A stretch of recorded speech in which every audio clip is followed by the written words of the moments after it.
Hi friends, this is DP and you are watching MP Study Point. दोस्तों, इस समय नेपाल से एक ऐसी अपडेट निकल के आ रही है जिसे सुनकर हर नेपाली भाई या फिर जो व्यक्ति नेपाल से प्रेम करता है, जो नेपाल को चाहता है, वो न केवल खुशी से झूम उठेगा बल्कि नेपाल पर गर्व भी करने वाला है। जी हाँ दोस्तों, सबसे पहले मैं इस वीडियो के इंट्रो में आपको बता दूं कि अब नेपाल ने भारत के बाद में बांग्लादेश में भी तहलका मचा दिया है। जी हाँ दोस्तों, इस वीडियो में हम चर्चा करेंगे कि अब नेपाल को भारत के बाद में बांग्लादेश में भी एक बहुत ही बड़ी कामयाबी मिली है। तो दोस्तों, आप वीडियो के अंत तक बने रहें। साथ ही अगर आप इस चैनल पर नए हैं तो चैनल को सब्सक्राइब करके बेल नोटिफिकेशन ऑन कर लें ताकि इस प्रकार की प्रत्येक अपडेट आप तक पहुंच के सबसे पहले। तो दोस्तों, जैसा कि हम सब जानते हैं कि एक समय ऐसा भी था जब नेपाल को अपनी बिजली के लिए दूसरे देशों पर निर्भर रहना पड़ता था। और दोस्तों, यहाँ तक ये भी कहा जाता है कि नेपाल को अपनी घरेलू बिजली की आवश्यकता को पूर्ति करने के लिए भारत से बिजली का आयात करना पड़ता था, भारत से बिजली को खरीदना पड़ता था। लेकिन दोस्तों, उसके बाद समय ने अपनी ऐसी रफ्तार पकड़ी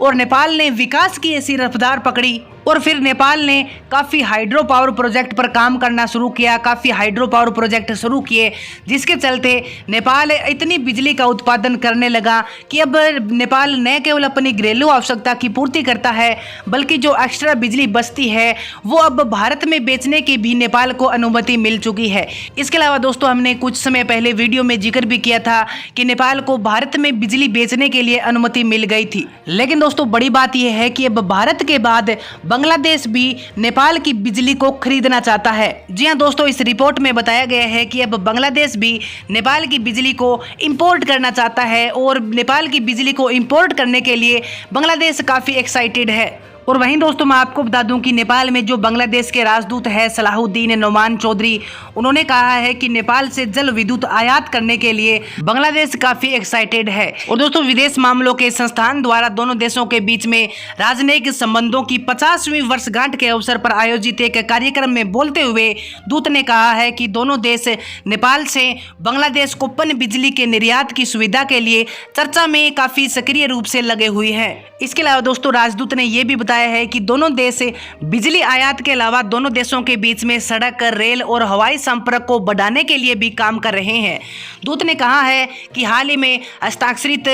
BBIAN समझौते से दोनों देशों के बीच में सड़क संपर्क के लिए भी सभी बाधाओं को दूर करने की काफ़ी उम्मीद जताई जा रही है और दोनों देशों के बीच में सड़कों का संपर्क भी बढ़ाया जाएगा। उन्होंने कहा है कि हम और अधिक हवाई अड्डों को जोड़ने के लिए मौजूदा हवाई सेवा समझौते को अपग्रेड करने की प्रक्रिया में लगातार दोनों देशों के बीच में काम कर रहे हैं और अब दोनों देशों के बीच में व्यापार और पर्यटन की सुविधा को भी बढ़ाया जाएगा। इसके अलावा दोस्तों, उन्होंने ये भी बताया है कि अब दोनों देश अपने रिलेशन को भी मजबूत करना चाहते हैं और इसके अलावा जो व्यापारिक रिलेशन है उसको भी बढ़ावा देना चाहते हैं, उसको भी मजबूत करना चाहते हैं ताकि दोनों देशों के बीच में व्यापार की गतिविधियों को भी बढ़ावा मिल सके। और दोस्तों, राजदूत ने यह भी बताया है कि अब दोनों देश व्यापार के समझौते पर भी बातचीत कर रहे हैं। दोनों देश ये चाहते हैं कि दोनों देशों के बीच में यानी नेपाल और बांग्लादेश के बीच में अब व्यापार को भी बढ़ाया जाए, एक दूसरे के देश में इंपोर्ट और एक्सपोर्ट किया जाए। तो दोस्तों, नेपाल के लिए सबसे पहले और सबसे बड़ी बात तो ये है